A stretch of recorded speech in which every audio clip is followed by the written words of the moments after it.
Não seja pego de surpresa. E aí, já caiu a ficha? 2008 acabou, começou 2009 ou ainda não caiu a ficha? Está preenchendo o cheque errado ainda? Aliás, o que você espera para 2009?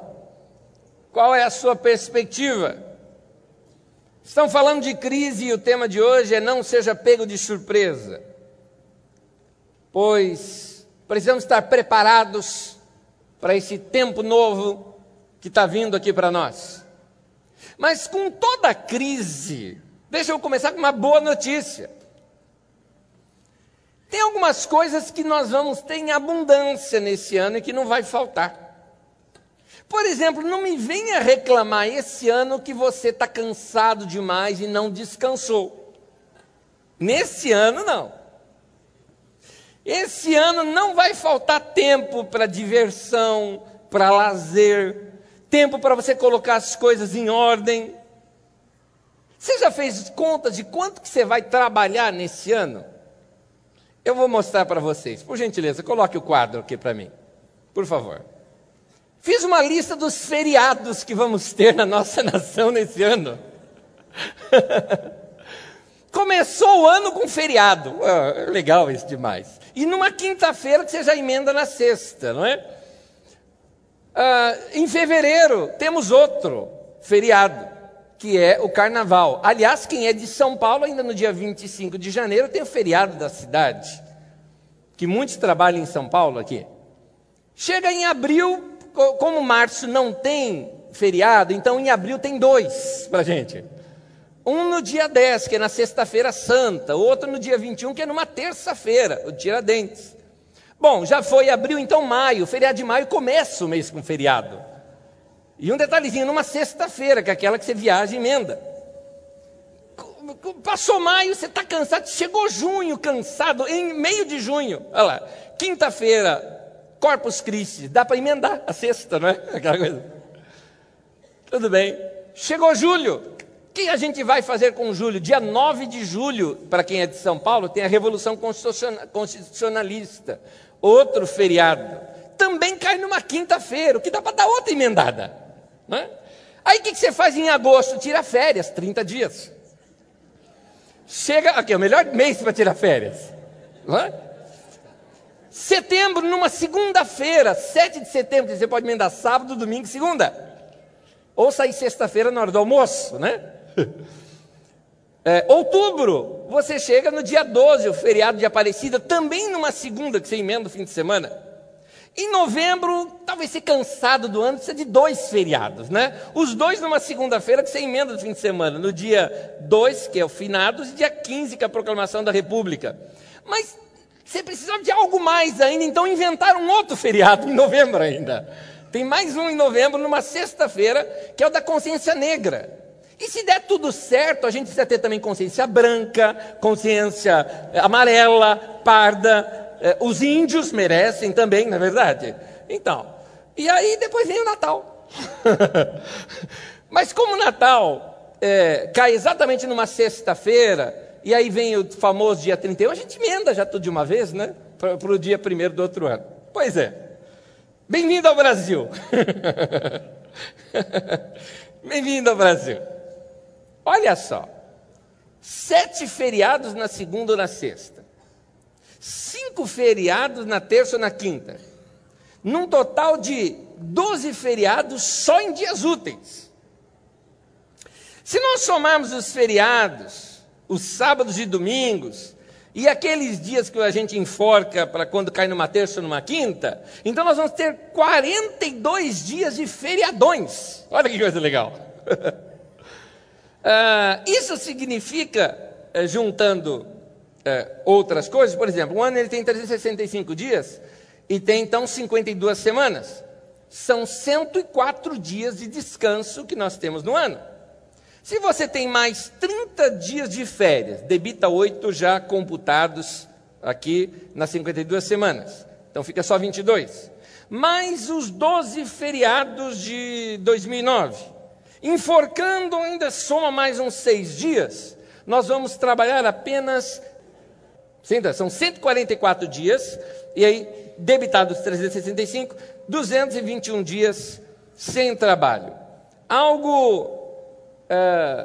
Algo em torno de 20,1% apenas que você vai ter de dias trabalhados. Ou seja, você vai ter, se você pegar todas as horas do ano e debitar só as horas que você vai trabalhar, você vai ter 80% de horas do seu ano inteiro sem trabalho. Então não vem me dizer que você não vai ter tempo esse ano. Esse ano vai sobrar tempo. Se o ano vai ser em crise, tempo para parar para pensar você vai ter. Bastante. Bom, descanso não vai ser problema para 2009. Se descanso não é o problema, se eu vou descansar bem, e é bom você fazer um bom plano, para você fazer exercícios e tudo mais, você vai ter uma saúde muito 10, de modo que você vai poder fazer o quê? Se concentrar nas outras áreas que vão precisar de mais atenção sua. Então, vamos focar agora nos outros problemas. Aliás, muitos desses anos aqui, inclusive até no ano passado, eu ministrei muito aqui sobre contra o estresse, você aprender a descansar, cuidar da sua saúde. Eu acho que esse ano eu posso tirar esse item da minha lista aqui, né? Vamos ler um texto bíblico e tirar lições daqui, onde nós vamos ver um homem que teve que se focar diante de problemas. Só que nós vamos pegar o contexto primeiro do texto, que será em 2 Crônicas 20. Nós vamos começar em 2 Crônicas 19, de 4 a 11, onde conta Josafá, que é o rei, que começa a fazer uma incursão sobre toda a nação, trazendo palavras de Deus. Eu acho fantástico isso, o próprio rei convocando a nação a buscar o Senhor, organizando a nação, estabelecendo juízes, dando palavra para que os juízes sejam justos, corretos, tudo isso feito pelo rei da nação. Versículo 4 em diante diz assim: Josafá morava em Jerusalém e percorreu de novo a nação, desde Berseba até os montes de Efraim, fazendo-os voltar para o Senhor, o Deus dos seus antepassados. Ele nomeou juízes em cada uma das cidades fortificadas de Judá, dizendo-lhes: considerem atentamente aquilo que fazem, pois vocês não estão julgando para o homem, mas para o Senhor, que estará com vocês sempre que derem um veredito. Agora, que o temor do Senhor esteja sobre vocês. Julguem com cuidado, pois o Senhor, o nosso Deus, não tolera nem injustiça, nem parcialidade, nem suborno. Também em Jerusalém nomeou Josafá alguns dos levitas, dos sacerdotes, dos chefes de famílias israelitas, para julgarem questões da lei do Senhor e resolverem pendências dos habitantes. Deu-lhes as seguintes ordens: vocês devem servir com fidelidade e com um coração íntegro no temor do Senhor. Em cada causa que chegar a vocês da parte de seus irmãos israelitas, das outras cidades, seja de derramamento de sangue, sejam questões referentes à lei, aos mandamentos, aos decretos, às ordenanças, vocês deverão adverti-los de que não pequem contra o Senhor. Caso contrário, a ira dele se virá sobre vocês e sobre eles. Façam assim e vocês não pecarão. Amarias, o sumo sacerdote, estará com vocês para decidir qualquer questão relacionada com o Senhor. Zebadias, filho de Ismael, líder da tribo de Judá, estará com vocês para decidir qualquer questão civil. E os levitas atuarão como oficiais diante de vocês. Cumpram os seus deveres com coragem, e esteja o Senhor com aqueles que agirem corretamente. Que organização na nação! Um rei trazendo uma nação aos pés do Senhor, um rei convocando o povo para buscar a Deus, para orar, ensinando as Escrituras. Outra parte do texto mostra isso, para eles, um rei colocando em ordem os seus ministros, não é? Todos os seus assessores, mostrando que aqueles do poder judiciário, como deveriam lidar com as questões, trazendo justiça, retidão na nação, botando a nação em ordem, fazendo aquilo que Deus aprova. Um rei querendo viver o melhor de Deus nos seus dias. Um rei pagando preço para isso, porque você não faz isso ficando dentro de casa. Você faz isso quando você sai para o trabalho e faz alguma coisa. Um rei que não esperou as coisas acontecerem, foi lá e fez acontecer. Um rei que tinha visão de crescimento, visão da importância que tinha dele estar perto do povo, orientando o povo. Esse rei fez isso. Ele organizou, trouxe um ânimo novo para todo o povo, definiu as funções de cada um, deixou claro o que cada um deveria fazer, organizou, botou em ordem. Ele foi em cada ponto da nação e botou em ordem. Ele pegou toda a área judiciária, econômica da nação e pôs em ordem. Pegou até a situação religiosa da nação e botou em ordem. Grave bem isso. Aquilo que Josafá fez com a nação toda é o que você tem que fazer com a sua vida.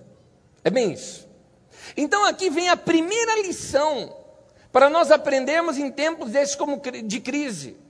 Para nós não sermos pegos de surpresa com alguma crise, alguma situação que possa sair dos controles.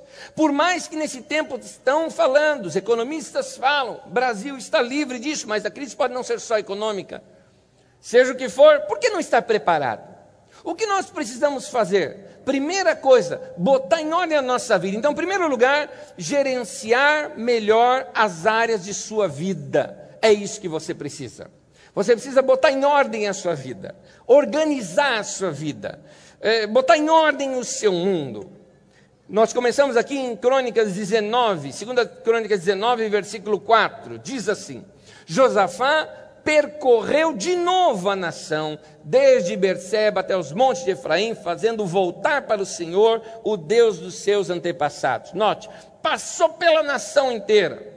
Você precisa, querido, fazer um passeio pela sua vida, de norte a sul, leste a oeste, e trazer cada área da sua vida aos pés do Senhor. Implantar a justiça de Deus, a palavra de Deus em cada área da sua vida. E aqui eu quero te mostrar na prática como é que faz isso. Isso que eu vou mostrar para os irmãos aqui, faz parte... muitas vezes, quando converso com alguém no aconselhamento pastoral, alguém que chega meio perdido. Normalmente uma pessoa em crise. Quando uma pessoa está em crise, eu preciso mostrar para ela que nem tudo na vida dela está em crise. Principalmente quando a crise é emocional. Quando a crise mexe com as emoções, seja ela de origem emocional ou não, porque às vezes a crise é financeira, a crise é de saúde, mexeu com o emocional da pessoa. Mas, na sua maioria das vezes, a crise pode ser do casamento, pode ser de uma traição, pode ser de um romance desfeito. Então, a pessoa entra em crise por causa daquilo, e ela tem a tendência de chegar dizendo, meu mundo caiu, minha vida está uma caca, está tudo destruído, como é que você está? Está tudo ruim. Será que está tudo mesmo? É hora da gente fazer um passeio nessa nação chamada sua vida e colocar em ordem cada uma das áreas da sua vida. Só que tem um detalhezinho, Josafá fez isso antes da crise. Ele soube enfrentar a crise porque cada área da nação estava ligada, conectada com ele, preparado para o que der e vier. E eu quero te mostrar como fazer isso agora na sua vida. Põe o próximo quadro para mim, por favor.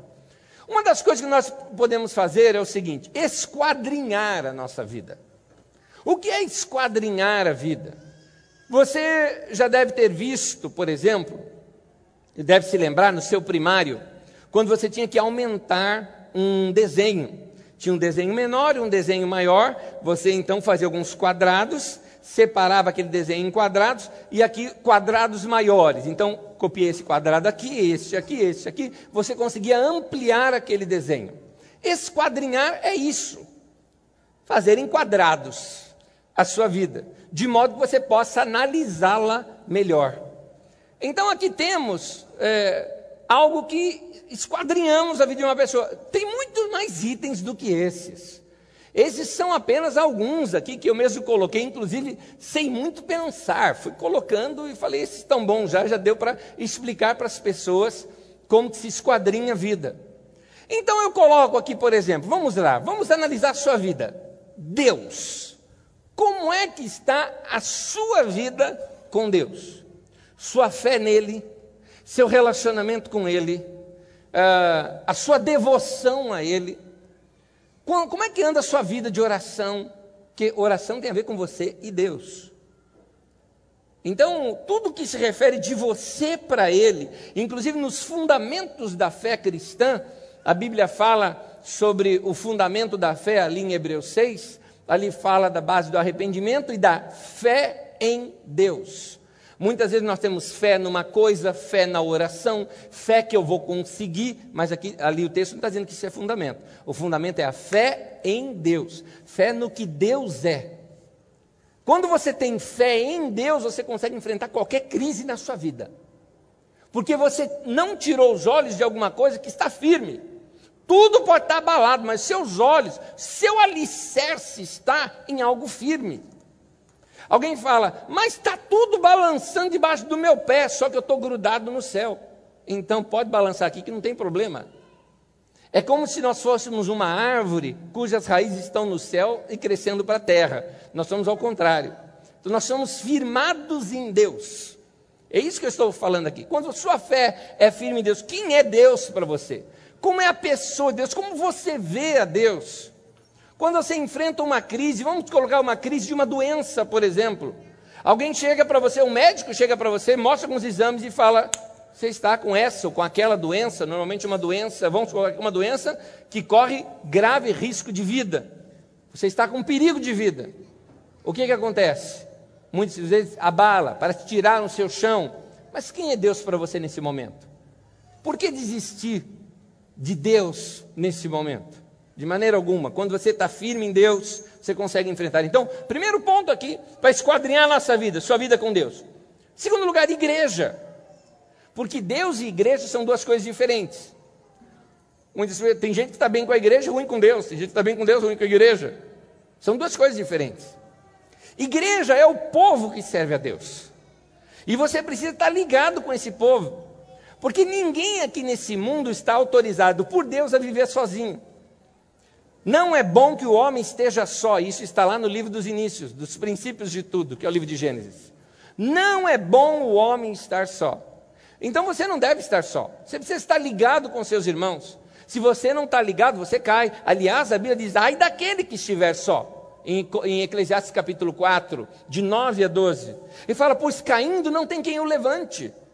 Quando você está com seus irmãos, você consegue sustento. Isso nós falamos no último domingo desse mês que passou. Na mensagem do último domingo falamos, no dia da ceia que tivemos aqui, nós falamos sobre esse tema. Então, igreja, você precisa estar ligado com a igreja. Importante. E igreja em todos os sentidos da igreja. Igreja como gente, como povo, conectado. Você se encontra com irmãos?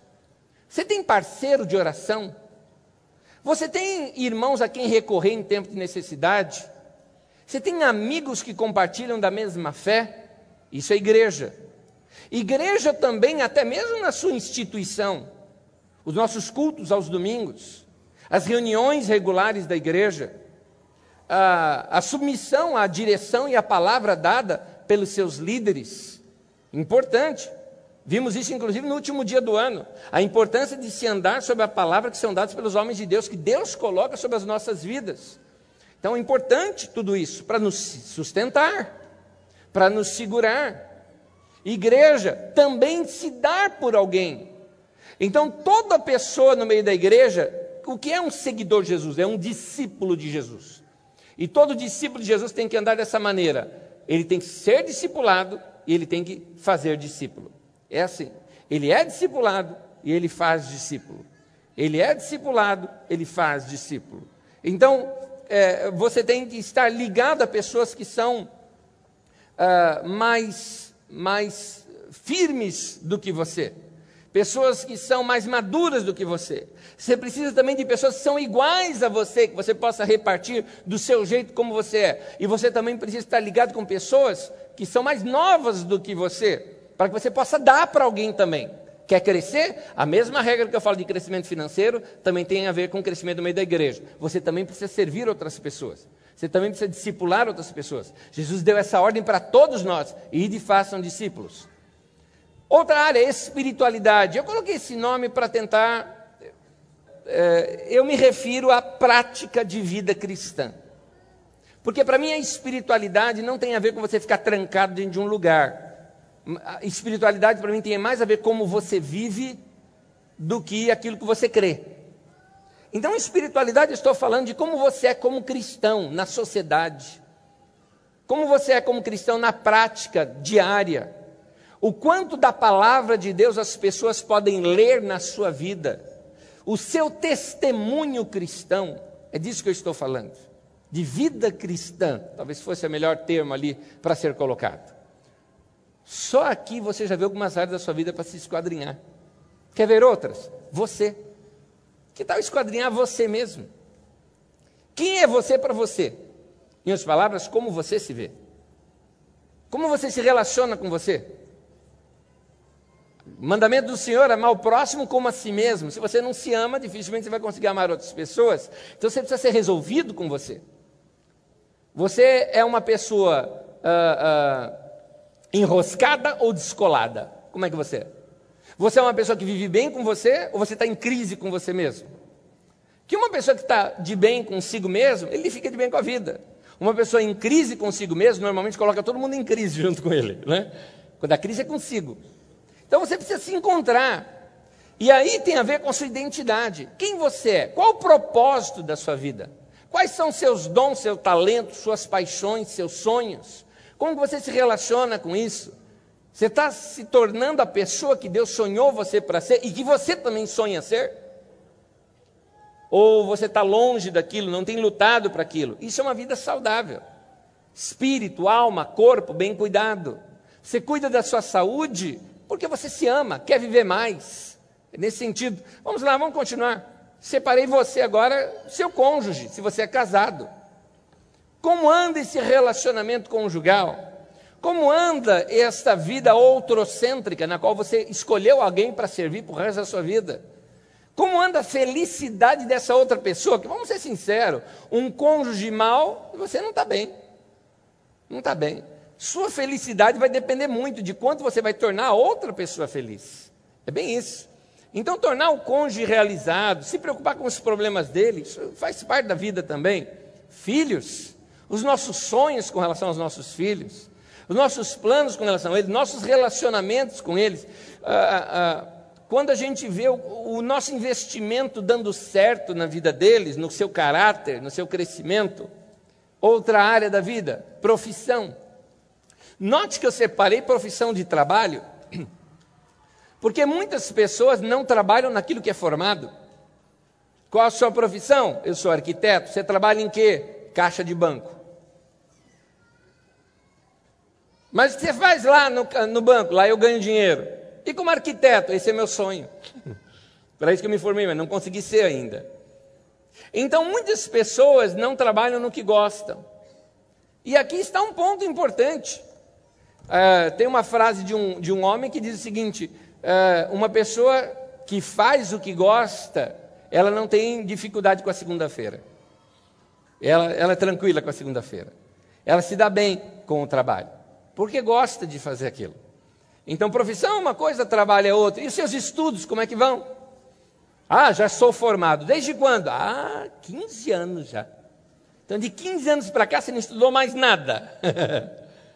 Volta lá. Precisa estudar de novo. Precisa se atualizar. Aqui a gente poderia entrar em outras áreas. Como é que você está na área de leitura? E leitura a gente poderia dividir em áreas. Leitura para lazer, leitura para estudo, leitura para devoção. Eu, pelo menos, separo dessa maneira. Tem livros, aliás, eu tenho até horários diferentes de ler algumas coisas. As minhas leituras pela manhã são leituras de edificação. Quero ler alguma coisa que me edifique. Momentos meus de estudo são coisas que eu vou estudar para ensinar. São outros, não é aquilo que eu estou estudando para mim. Estou estudando para ensinar para a igreja. E às vezes, quando gosto de ler antes de dormir, eu não leio nada a ver com igreja. Não quero ver nada de igreja. Eu quero ler um romance policial, eu quero ver alguma coisa que me prenda, eu quero ter um lazer. É isso que eu quero. Então, você tem que ter diversos tipos de leitura que te completem. Como é que você está na área da saúde? E a saúde como vai? Aliás, você já percebeu o seguinte? Chega para uma pessoa idosa e pergunta, e aí, como é que está a vida? Ou ele vai reclamar da saúde, ou ele vai elogiar a saúde. Você pode notar que a pessoa fala: não, filho, estou com saúde, tendo saúde, está tudo bom. Você conhece essa frase? Já ouviu? Pois bem, você vai esperar chegar na velhice para descobrir isso? Se toda pessoa idosa está falando isso, será que não é verdade? Uma boa pergunta, né? Para fazer. O que você acha? Está todo idoso falando, você vai esperar chegar lá para descobrir? Sendo que, para você ter uma boa saúde lá, você tem que cuidar dela agora. Não vai dar para cuidar lá, você tem que cuidar antes. Lembrando que os idosos de hoje, na sua maioria, não tiveram uma vida estressante como a nossa. Menos poluição, uma situação de vida muito mais saudável. Muitos deles mexiam com plantação, mexiam com isso, com terra, andavam a pé. Hoje você pega o carro até para ir na padaria, e aí? Então, enquanto está todo mundo falando que essa é a geração saúde, essa é a geração que precisa cuidar da saúde. E eu e você fazemos parte dela. Saúde tem que ser um item importante na nossa vida. Lazer, como é que anda? Você se diverte muito ou não? Cara, se você não ri muito, se você não se diverte muito, se você não põe para fora aí o seu humor e não ri um pouco, você está ficando azedo lá dentro. A coisa está azedando. E tudo que azeda, fede. É bem isso mesmo. Então você vai ser um fedido para as pessoas. Porque mal-humorado, olha, mau humor e mau hálito são iguais. Já percebeu? A pessoa não sabe, todo mundo sente. Já percebeu isso? Mau humor e mau hálito são iguais. Então, trate de cuidar desta área que é importante. Dinheiro, olha, outra área da vida para ser cuidada. Precisamos administrar nossa vida financeira. Como anda esta área da nossa vida? Precisamos administrá-la bem. Precisamos saber organizar. Precisamos fazer planos, organizar. Faça contas, veja quanto você gasta. Você tem 3 cartões de crédito. Quanto você gasta de anuidade em cada um deles? Por que você não pode usar um só? Não, é porque eu preciso dividir o mês para pagar. Mas você precisa ou é falta de organização? Então, são coisas para a gente repensar. Que você paga tantas taxas que talvez não precise. Talvez seja a hora de gastar um tempinho com a operadora, que vai te dar um chá de canseira, para cancelar aqueles cartões de crédito. Eles vão te oferecer uma coisa muito maior, mas cancele mesmo assim, resista à tentação. Então, saiba organizar o seu dinheiro. Saiba valorizar o seu dinheiro. A partir do momento que você segue aquela regrinha que nós ensinamos aqui, que o seu dinheiro é igual à sua vida que já foi, então é melhor cuidar bem dele. Como assim? Ora, você não trabalhou para aquilo? Você deu seu tempo, você deu ali sua habilidade, seus estudos, sua saúde, e alguém te pagou para aquilo. Alguém te pagou por um tempo da sua vida que nunca mais vai voltar. Olha quanto que vale o seu dinheiro. É sua vida. É sua vida. Então, trate de valorizar, sim, senhor, o seu dinheiro. Tem mais aqui. Conquistas. Ninguém vive sem sonho. E também, ninguém vive sendo um sonhador. Sonhador que eu digo agora é só sonhando. A gente precisa adquirir coisas, a gente precisa conquistar. E conquista aqui pode ser em qualquer área. Pode ser um atleta querendo conquistar um marco, pode ser um músico querendo chegar numa aptidão, pode ser uma pessoa que economizou um dinheiro para comprar uma casa, ou um carro, ou algo parecido, um bem. Não importa o que, são conquistas da vida. Todos nós precisamos ter conquistas da vida, e se você não está olhando para nenhuma, você vai perder o pique. São essas conquistas que nos dão o pique de querer chegar lá, de pagar o preço para crescer. Nós precisamos tê-las, são os nossos sonhos. Amigos, amigo faz falta, gente. Como é gostoso ter amigo, até amigo para não fazer nada. Aquela de, e aí, está fazendo o quê? Nada. E você, também nada. Vamos fazer nada junto? Vamos. Legal, não é legal? Precisamos de amigos assim. Precisamos ter amigos para desabafar, para ser você mesmo, para contar suas histórias, falar coisas que... Você não tem amigos assim que você às vezes conversa, não sei se você tem amigos assim, fala, estou mandando essa só para você. Porque você sabe que é amigo, que sabe te entender, que conhece seu jeito de ser. Pois é, amigos, nós precisamos de amigos. Nós precisamos também cuidar do romance. Todos nós carregamos algo no nosso coração. Ninguém foi feito para andar sozinho. Então, O homem foi feito para a mulher e a mulher para o homem. Pelo menos é o que a Bíblia diz. Hoje falam outras coisas, mas na Bíblia, tá? Estou me detendo a Bíblia. Adão, Eva, tá? Não Adão e Evo, tá? Bíblia. Falando de Bíblia, é assim. Se a sociedade está diferente, respeito, tenho todo o respeito possível, mas na Bíblia, homem e mulher.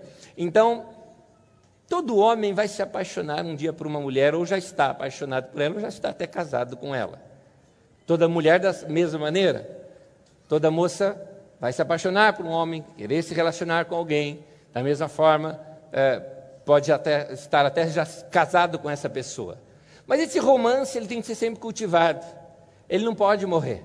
É uma área da nossa vida que faz falta quando não tem. E ela é importante também. Você viu aqui? Esquadrinhamos a vida. Olha quanta coisa. E eu não coloquei todas, hein? Esquadrinhamos a vida. Você precisa fazer esse passeio, meu irmão, pela sua vida. Quem sabe hoje à tarde você encontra um tempo. Ou nessa semana, separe um tempo.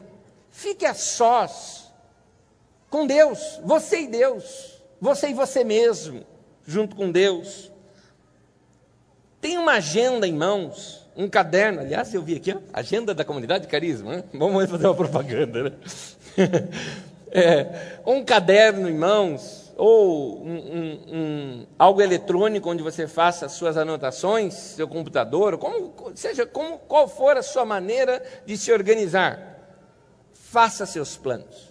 O que realmente interessa a você? Quais são seus valores? O que você precisa ou pretende conquistar em cada uma das áreas, dessas áreas da sua vida?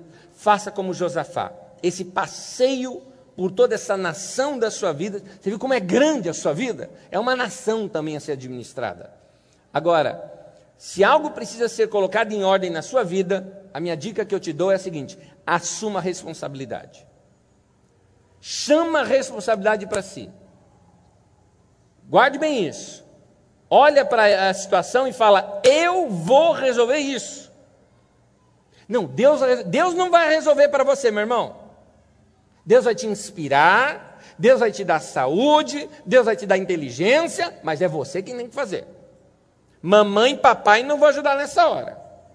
Maridão, esposa não vai fazer por você nessa hora. Aprenda isso. Ninguém irá fazer isso por você. Entra isso dentro da sua cabeça. Ou você cuida de você, ou não vai ter quem vai cuidar. Essas áreas não tem quem cuida da sua vida. Quem tem que cuidar é você mesmo. Então assuma essa responsabilidade. Se ame. Se ame. Se quiser um conselho, parêntese, bobo e idiota, fecha parêntese. Eu pratico isso todo dia 3 de outubro. Eu me dou um baita abraço e falo uma declaração de amor para mim mesmo. Meu aniversário. Pode anotar essa agenda, tá? Mas eu te lembro. Eu te lembro. Segunda lição. Para nós enfrentarmos, então, esse tempo de crise, segunda lição que aprendemos com Josafá, é simples de tudo. Todas elas são muito simples. Segunda lição é estar atento. Vamos ver em 2 Crônicas 20, do versículo 1 ao versículo 4. Diz assim: depois disso, os moabitas e os amonitas e alguns dos meunitas entraram em guerra contra Josafá. Então informaram a Josafá: um exército enorme vem contra ti em Edom, 3 contra 1, 3 nações contra uma. Do outro lado do Mar Morto, já está em Azazon Tamar, isto é, em Gedi, alarmado, como qualquer outro ser humano. Josafá decidiu consultar o Senhor e proclamou um jejum em todo o reino de Judá. Reuniu-se, pois, o povo, vindo de todas as cidades de Judá, para buscar a ajuda do Senhor. Queridos, notícias imediatas, bruscas, repentinas, inesperadas, crise. A crise apareceu repentinamente, mas Josafá estava preparado. Josafá, ele veio a enfrentar, entenda a minha expressão, um atentado terrorista nos seus dias. Seria mais ou menos isso, ninguém estava esperando. Daqui a pouco você fica sabendo, tem 3 nações que estão unidas, vindo para guerrear contra você, e aí, estão chegando depois da manhã. É a pé, né, naquele tempo. E aí? 3 nações repentinamente se juntaram para atacá-lo.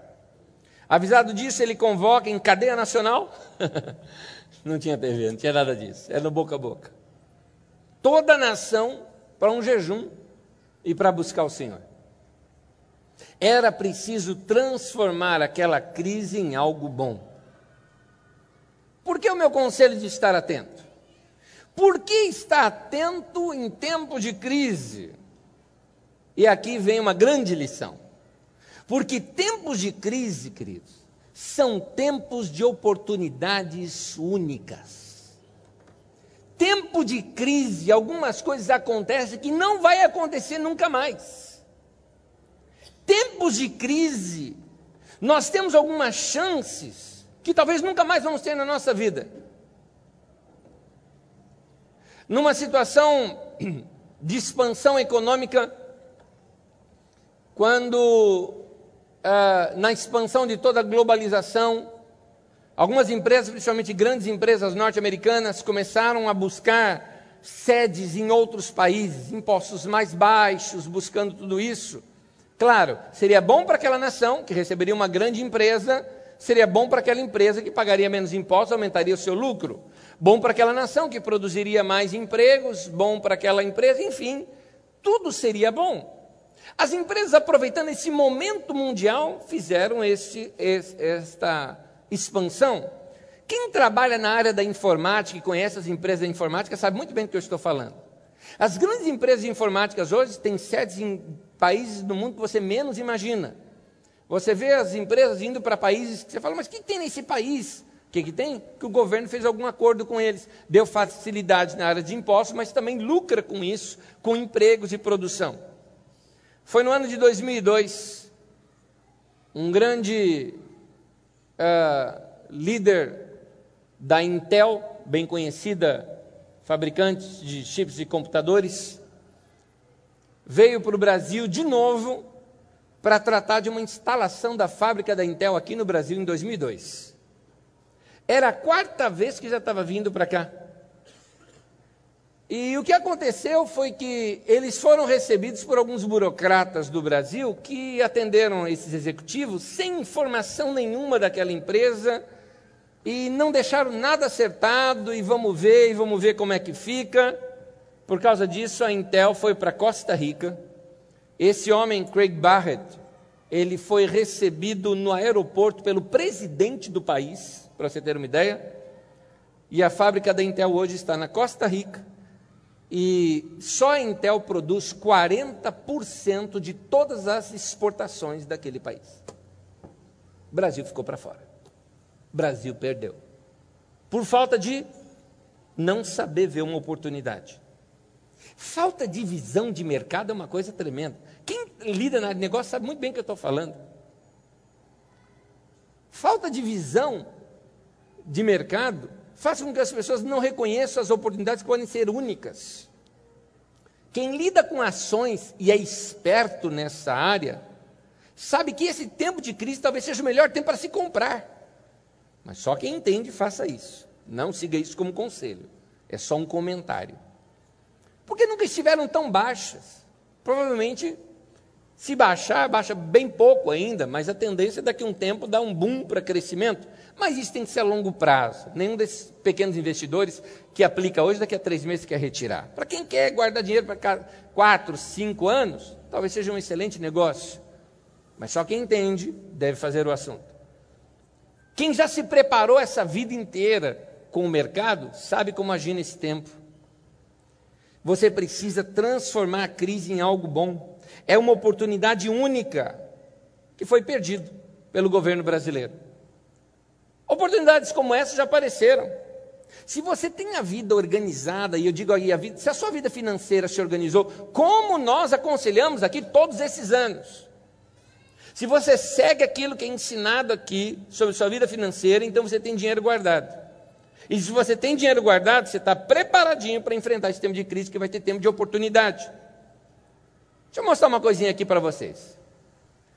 Coloca a próxima tela para mim, por favor. Veja se vocês conhecem algumas dessas moedas. A libra, o iene, estou falando do símbolo. O euro, o real brasileiro, o dólar australiano. O que é esse outro, NCZS? Nova Zelândia? Algo assim parecido? Alguém se lembra do Novos Cruzados? Cruzado Novo? Lembram disso? Quem é desse tempo? Olha a gente fazendo assim, ó. Se é solteiro não precisa levantar a mão não, tá? Só os casados. Não vou sujar. O Cruzado Novo foi uma moeda brasileira. Ela teve de janeiro de 89 até março de 90 só. 15 de março de 90 propriamente dito. Data da posse do presidente Fernando Collor de Mello. Data da posse dele. Fernando Collor de Mello entrou e acabou com o Cruzado Novo, instaurando uma outra moeda. Ele implantou o plano dele, e esse plano de Fernando Collor de Mello simplesmente fez o seguinte: todo mundo que tinha acima de 50 mil cruzados novos, não se espante com esses valores. Não se espante com esses valores. Qualquer office boy naquele tempo deveria ganhar muito mais do que isso. Entendeu? Os números eram todos imensos. Tá? Qualquer pessoa que tinha mais de 50 mil cruzados novos guardado na sua conta, simplesmente teve o seu dinheiro bloqueado. Do dia 15 para o dia 16, um cidadão simples e uma socialite qualquer, ou algum ricaço qualquer, ou algum banqueiro qualquer, tinha na conta o mesmo valor. Foi um dia de comunismo no Brasil. Mas aqueles que tinham a mais, foi tirado esse dinheiro, depois precisou ser devolvido, e até hoje existem processos, porque alguns dizem que não recebeu o dinheiro como deveria ter recebido, seu dinheiro que estava aplicado na caderneta de poupança foi sacado pelo governo e transferido para o Banco Central. Enfim, foi uma situação difícil. O que aconteceu? Ficou com pouco dinheiro no mercado. Nós estávamos com um problema sério de inflação, o dinheiro se dobrando demais. Nesse tempo, por exemplo, só o IPC dava em torno de 80 e pouco por cento, 84%. Por exemplo, se aquele valor na caderneta de poupança, para o mês seguinte, ele rendeu 84% para o mês seguinte. Era quase 1%, assim, mais de 1% ao dia. Era um negócio imenso, mais de 2% ao dia, quase 3%. Uma coisa enorme, por dia. Seu dinheiro, assim, tinha situações que você saía para fazer compra de manhã, era um preço no supermercado, à noite já era outro. O que aconteceu? Todo mundo agora tem o mesmo valor. E o que acontece? Todo mundo que estava valorizando o seu produto para vender, teve que abaixar o preço, porque não tinha quem comprasse, porque ninguém tinha mais dinheiro para comprar. Como ninguém tinha dinheiro para comprar, todo mundo teve que negociar o preço lá embaixo. Vamos colocar isso como se fossem reais, assim a gente consegue pensar. Todo mundo só com 50 reais. O que acontecia? Quem tinha todas as suas contas pagas e não tinha dívida, aqueles 50 reais dá para fazer miséria com aquilo. Por quê? Carro chegou a ser vendido em torno de 20 reais, colocando em reais, tá? Carro chegou a ser vendido assim. A pessoa precisava tanto de dinheiro que vendeu o carro num valor desse. Quem tivesse o dinheiro, compraria. Agora, quem estava endividado se endividou mais. Quem estava bem, ficou melhor ainda. Então, de novo, a classe endividada se endividou mais e a classe que estava bem estabelecida cresceu mais. Aqui eu não estou falando de rico e pobre, estou falando de organizado e desorganizado. Quando é tempo de crise, é tempo de oportunidade. Você está preparado? É uma boa pergunta, você está preparado? Se você estiver preparado, se você organizar suas finanças, você vai estar preparado para tempos como esse. Se a crise financeira vier, a tendência das coisas é cair. As casas nos Estados Unidos da América, por exemplo, que todo mundo fala que foi a grande causa do boom, da bolha que estourou, casas já desvalorizaram em torno de 30 e poucos por cento hoje. Em termos de 30 e poucos por cento, mais baratas estão. Quem precisa de crédito para comprar uma casa, não vai conseguir. Quem tinha dinheiro guardado, à vista, negocia isso em 50% se bobear. Paga 50% só do valor do imóvel. Por quê? Porque está organizado. Não estou falando de rico e pobre, estou falando de organizado e desorganizado. Então, querido, nós precisamos organizar a nossa vida. Se você quer enfrentar bem qualquer situação que vier, você precisa estar com a vida bem organizada. Pense agora aqui em Josafá. Ele dá uma palavra, a nação toda se reúne. Vamos jejuar e todo mundo jejua. Vamos enfrentar essa guerra, todo mundo está junto com o rei. O rei fala, olha, o profeta me deu uma palavra e nós vamos seguir a palavra desse profeta. Está todo mundo junto com o profeta, porque o rei falou. Por quê? Porque antes de acontecer a crise, o rei já tinha ido de cidade em cidade, organizado a nação, relacionamento, proximidade, organização, tudo isso ele fez antes. Por isso estava preparado para a crise. Gente, é preciso estar atento. Oportunidades são únicas, até de coisas espirituais. Não é só a situação financeira que eu estou falando, não. Se a sua vida está preparada, muitas vezes Deus vai fazer um negócio, Ele vai chamar quem está preparado. Inclusive no livro de Crônicas fala que o Senhor passa os olhos sobre toda a terra procurando aqueles cujo coração é totalmente dele. E para Ele se mostrar forte para aqueles cujo coração é totalmente dele. Ou seja, Deus quer fazer algo, Ele vai chamar quem está perto dele.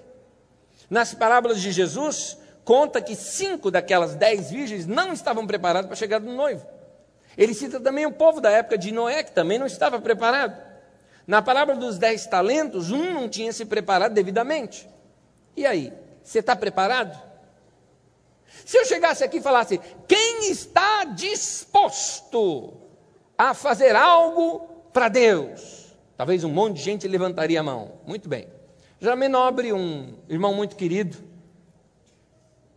um pastor, um pai para mim, uma vez reunido com líderes da nossa comunidade, lá no outro salão onde nós tínhamos, ele mostrou que existe uma diferença entre estar disposto e estar disponível. São duas coisas diferentes. Disposto, todo cristão está. Quem está disposto a fazer alguma coisa? Eu. Agora, quem está disponível? Não, eu não estou, sabe? É que eu estou assim, enroscado numa área. Essa não dá, aquela também não dá. Enfim, está enroscado. Está disposto a uma coisa, está disponível a outra. Então, nós precisamos estar disponíveis para um tempo como esse, porque vai ser um tempo de oportunidades. Não diga que eu não falei. Lembra da mensagem de hoje? Não seja pego de surpresa. E o livro de Crônicas, esse texto de Crônicas fala... creia nos seus profetas e prosperareis. Então, você precisa ouvir as palavras que Deus tem falado a teu respeito. Se prepare. Em 2 Crônicas 20, versículo 3 e 4, então diz assim, alarmado Josafá decidiu consultar o Senhor, proclamou um jejum em todo o reino de Judá, reuniu, pois, o povo, vindo de toda a cidade de Judá, para buscar a ajuda do Senhor. Note que se antes ele não tivesse colocado tudo em ordem, e de cidade em cidade, hoje ele não teria essa força toda. Então ele investiu em algo muito importante que você precisa investir nesse tempo agora. Chama-se relacionamentos. A lição que nós aprendemos é que devemos consertar os nossos relacionamentos, pois nunca sabemos quando nós vamos precisar deles. Será que você não está um pouco distante de alguns amigos que deveria estar mais perto? Como andam seus relacionamentos? Será que não está na hora de acertar alguns ponteiros, conversar, estar mais junto? Porque em tempo de crise a gente precisa desse amigo que nos abraça, que está pertinho da gente. Como andam seus relacionamentos? Está faltando com alguém? Você está faltando? Você está com problema? Falta de perdão? Coisa parecida? Como é que está? Vamos arrumar a nossa vida. Amém, queridos? Arrumar a vida financeira. Finanças, dívidas pendentes tem? Vai lá pagar. Devendo para alguém? Vai consertar. É melhor colocar sua vida em ordem. É o que nós estamos ensinando aqui. Está atento, preparado, disposto e disponível para as oportunidades que vão aparecer. E em terceiro lugar, começar a se preparar agora. Não pode adiar. Não pode adiar. É tempo de você preparar. Precisa fazer um curso? Vai fazer. Precisa crescer, invista agora.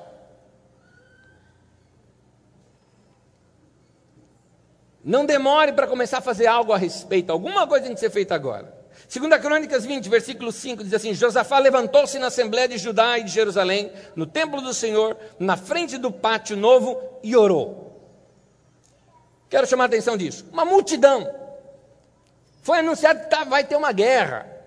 Tem um exército vindo contra. O povo devia estar alvoroçado. E aí Josafá faz uma convocação para todo mundo buscar o Senhor. Ora, a convocação não era para buscar o Senhor, então não tinha por que ficar perdendo tempo com outra coisa. Ele se levanta, toma a frente e ora. Talvez tinha gente ainda conversando, gente dispersa, mas o cara se levanta, vai e ora. É o que tem que fazer. Muitas vezes temos que começar a fazer algo sem ficar esperando pelas melhores condições. É levantar e tomar uma atitude. Isso chama-se atitude correta. É para fazer isso, então vamos fazer. Se é para começar algo, vou começar agora. É para você botar em ordem a sua saúde? Começa hoje, não começa amanhã, começa hoje. Vamos botar em ordem as finanças? Quem disse que eu não tenho tempo hoje para, pelo menos, começar a fazer meus primeiros esboços aqui mesmo? Não deixa para amanhã não, querido. Não fica adiando demais não. Eclesiastes 11:4 diz assim: quem fica esperando que o vento mude e que o tempo fique bom, nunca plantará, nem colherá nada. Nova tradução na linguagem de hoje. Então não fica esperando mudar. Olha, quem fica esperando isso não planta nunca, não faz nunca. Existe uma palavra quase em desuso, mas eu cito muito ela aqui, talvez até, acho que até essa igreja conhece essa palavra, tanto que eu a cito. Chama-se procrastinação.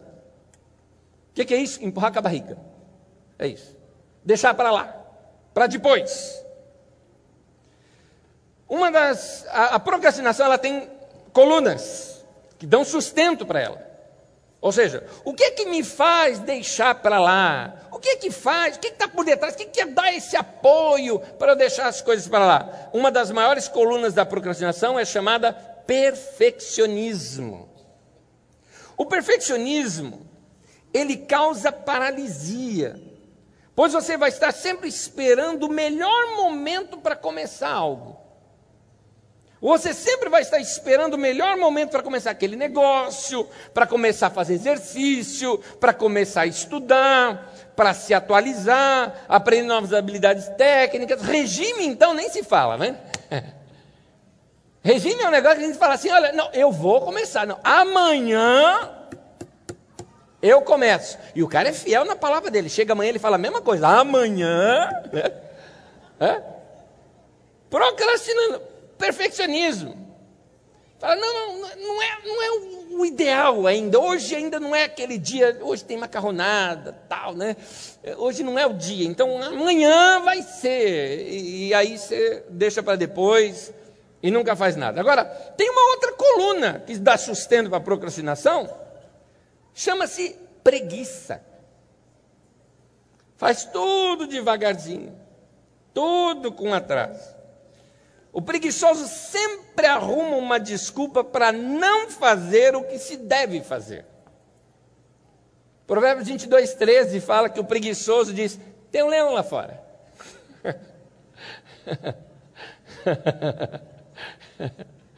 Vou levantar, tem um leão lá fora. Tudo que adiamos para resolver fica pior. Está magoado com alguém, em vez de ir lá se acertar, resolver, vai deixando para lá. Conhece aquela frase? O tempo cura todas as coisas. Alguém aqui já foi curado na sala de espera de um médico? E INSS seria ótimo nesse sentido. Eu te aconselho, querido, não prorrogue o tempo para resolver seus problemas. Você precisa pôr em ordem a sua vida como Josafá fez. Acertou a nação, preparou a nação, estava pronto para a crise. Tiago 4,17, aquele, pois, que sabe fazer o bem e não faz, comete pecado. Pesado esse texto. Sabe o que está dizendo esse texto? Minha frase em cima do texto: é pecado não fazer nada. É isso. Quem sabe o que tem que fazer e não faz, comete pecado. Então é pecado não fazer nada. Pecado significa errar o alvo. Você erra o alvo quando você não faz nada. Se tem algo para você fazer, faça agora, é o conselho que nós estamos dando. O que você está adiando para fazer? Quer ver uma coisa que as pessoas adiam muito? Batismo. E aí, meu querido, você sabe o que significa batismo? Sepultamento. Por que sepultar? Ora, quem se decidiu por Jesus, morreu para si, agora precisa ser enterrado. Querido, você está fedendo já. Morreu, não foi enterrado. Precisa batizar. Batismo é compromisso com Deus. Não é com a igreja, não é com Deus. Com a igreja sim, é com Deus. Porque quem mandou ser batizado foi Jesus. Então, você se acerta com ele. Vai adiar de novo? Mais um ano ainda vai adiar. Compromisso com a igreja. Compromisso com um grupo de relacionamento com irmãos. Compromisso com seus dízimos e ofertas. Compromisso em perdoar, em oferecer perdão em alguém. Compromisso com vida pessoal, consigo mesmo, em fazer um curso novo. Compromisso com a vida pessoal, com a sua saúde, até com a sua aparência. Compromisso. Você precisa começar esse ano fazendo algo. Você não pode ficar parado. Está parado demais. Melhor colocar sua vida em ordem, ficar atento, preparado, disposto, disponível para as oportunidades e começar a se preparar agora, como dissemos nesse ponto. O último conselho de hoje, para dar uma melhorada aí na sua vida, para você terminar este ano que está começando muito bem, para enfrentar um tempo de crise, você precisa de relacionamento com Deus, oração, busca para fazer as coisas da maneira de Deus. Lutar conforme as ordens e a direção de Deus. Foi assim que esse Josafá enfrentou a guerra. Estava preparado, estava, mas ele teve uma direção, e ele seguiu essa direção. Segundo Crônicas 20, de 20 a 24, vamos terminar lendo. De madrugada, partiram para o deserto de Tecoa. Estavam saindo e Josafá lhes disse: escutem-me, Judá e povo de Jerusalém, tenham fé no Senhor. Lembra que eu falei de fé em Deus? Fé no Senhor, o seu Deus, e vocês serão sustentados. Tenham fé nos profetas do Senhor e terão a vitória. Depois de consultar o povo, Josafá nomeou alguns homens para cantarem ao Senhor. Ué, não era um exército, não era guerra. Em vez de ele separar gente com arma, ele separa gente que canta, que adora. E o louvarem pelo esplendor de sua santidade, indo à frente do exército, cantando: deem graças ao Senhor, pois o seu amor dura para sempre. Quando começaram a cantar e entoar louvores, o Senhor preparou emboscadas contra os homens de Amon, de Moabe, dos montes de Seir, que estavam invadindo Judá, e eles foram derrotados. Os amonitas e os moabitas atacaram os dos montes de Seir para destruí-los e aniquilá-los. Depois de massacrarem os homens de Seir, destruíram-se uns aos outros. Quer dizer, um matou o outro e o outro matou um. Quando os homens de Judá foram para o lugar onde se avista o deserto, e olharam para o imenso exército, viram somente cadáveres no chão, ninguém havia escapado. Gente, era guerra, era matar ou morrer. Eles estavam indo para uma guerra, 3 nações contra uma, desvantagem tremenda. Chega na guerra, Deus ainda dá uma orientação: você não vai ter que batalhar, você vai ter que adorar o Senhor. Iam para uma guerra contra um exército 3 vezes maior, e fala: vocês vão cantando e adorando, é desse jeito que vocês vão. Chegam lá, não precisou nem guerrear, estava tudo resolvido. Qual foi o segredo dessa vitória de Josafá? A obediência. Josafá obedeceu ao Deus que havia dito aquelas coisas para ele, e a vitória foi sem muito esforço. Eles apenas cantaram e viram Deus fazendo algo. Cá entre nós, não seria bom apenas cantar e adorar a Deus e ver os problemas ser resolvidos? Parece utopia, né? Não é não. Isso é possível, meu irmão. É só você fazer as coisas que Deus já vem mostrando para você fazer. É só você ser obediente. Faz tudo certinho como Deus está te orientando. Quando vier a crise, meu irmão, o que você vai fazer? Vai adorar o teu Deus. É dele que vem a vitória. como esse texto até diz, mas um pouco mais atrás diz, nessa batalha vocês não vão ter que batalhar. Vocês vão ficar firmes e ver o livramento do Senhor. Aprenda a ver o que Deus tem para você em todas as suas etapas. Faça isso agora, aquilo depois. Põe em ordem a tua vida. Anda segundo a palavra. Tenha uma vida de acordo com as Escrituras. Pratique a obediência. Quando vier a crise, você está preparado para ela. Eu tenho mais alguns textos para te falar, mas vamos ficar em pé para terminar. Irmão, se eu pudesse repartir um dom com você, seria dom de visão. Eu sou visionário. Eu gosto de ver longe. Mas eu vejo longe debaixo de uma sólida base. Aprendi essa lição lá com Abraão. De onde você está? Olha para o norte, sul, leste, oeste. Todo mundo está falando, então vou olhar para o norte, sul. Não, de onde você está? Quero saber bem onde eu estou. Lugar bem firmado. Prática de todas as coisas. Bota a tua vida em ordem, esquadrinha a tua vida. Deixa a tua vida sólida. Aí, meu irmão, pode sonhar, querido. Pode sonhar. Tem pé firmado e a cabeça pode ir para o céu. Tranquila. Estou firme. Quando você faz as coisas de acordo com Deus, aliás, eu falei isso no último dia do ano, na virada do ano, no culto da virada, foi o seguinte, Deus recompensa quem é fiel. Quem é fiel a Deus, Deus abençoa. Para quem é fiel a Deus, Deus recompensa. Deus é bom. Nosso Deus é bom.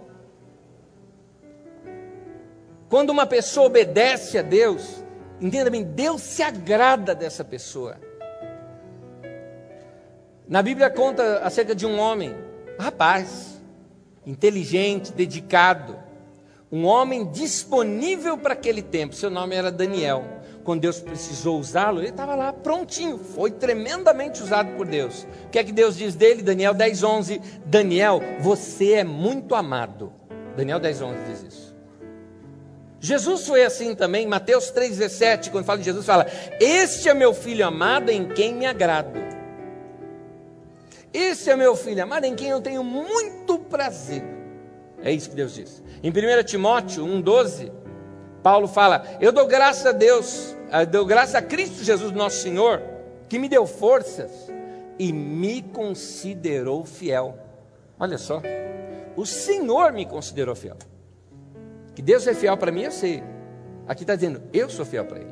E um detalhe, Ele achou que eu sou fiel para Ele. Foi Ele que viu isso. Que você seja visto dessa maneira também, meu irmão. Fiel a Deus. Fiel a Deus. Vamos manter sempre esse coração para Deus. Vamos desejar coisas tremendas. Romanos 15:20 fala, sempre tem sido essa minha ambição pregar o Evangelho. Você pode ter ambição por coisas boas. É isso que eu queria te mostrar. Vamos sonhar com coisas tremendas para acontecer na nossa vida. Deus tem coisas grandes para a gente. Amém? Vamos estar preparados? Vamos estar preparados? A crise pode não vir. Se não vir, eu estou melhor ainda. E se ela vir? Se vier, eu estou preparado. É isso.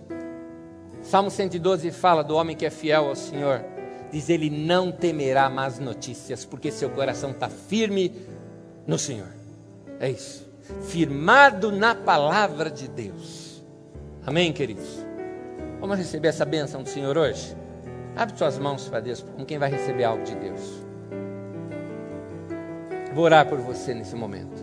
Senhor, eu oro para que cada um dos meus irmãos receba a porção que lhes é devida. O que precisam. O Senhor prometeu suprir cada uma das nossas necessidades em Cristo Jesus. E eu te peço que o Senhor supra as necessidades dos meus irmãos. Necessidade de sabedoria, de inteligência, de poder de organização, de vivacidade, de poder para vencer a preguiça, o comodismo, a procrastinação. Dá poder para administrar, para gerenciar, para organizar a vida. Poder, coragem para enfrentar o medo. Poder, coragem para colocar as coisas em ordem, amizades, relacionamentos, vida financeira, vida pessoal.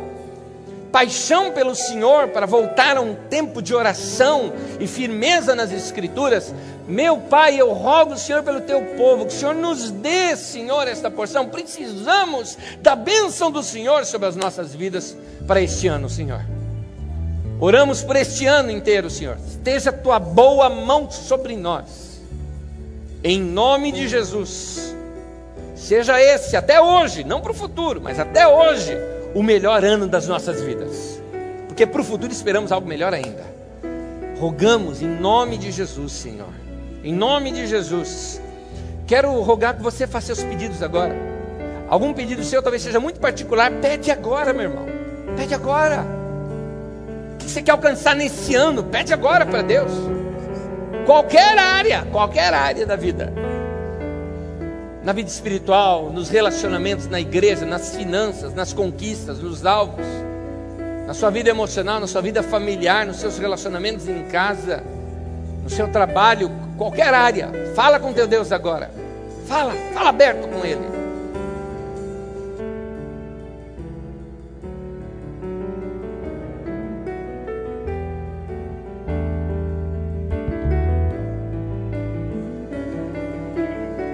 Fala para Deus também, eu estou disposto, mas também quero estar disponível. E se você está disponível, fala, estou aqui, Senhor. Nem que seja por decisão de fé. Quando Samuel falou que Deus estava falando com ele, ele dá um conselho, vira para Deus e fala, eis-me aqui. Fala que o teu servo ouve. Isaías, quando Deus apareceu para ele, falou, eis-me aqui, envia-me a mim.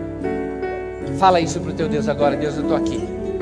Estou preparado para guerrear esse ano. Estou preparado para experimentar o melhor do Senhor nesse ano. Em nome de Jesus.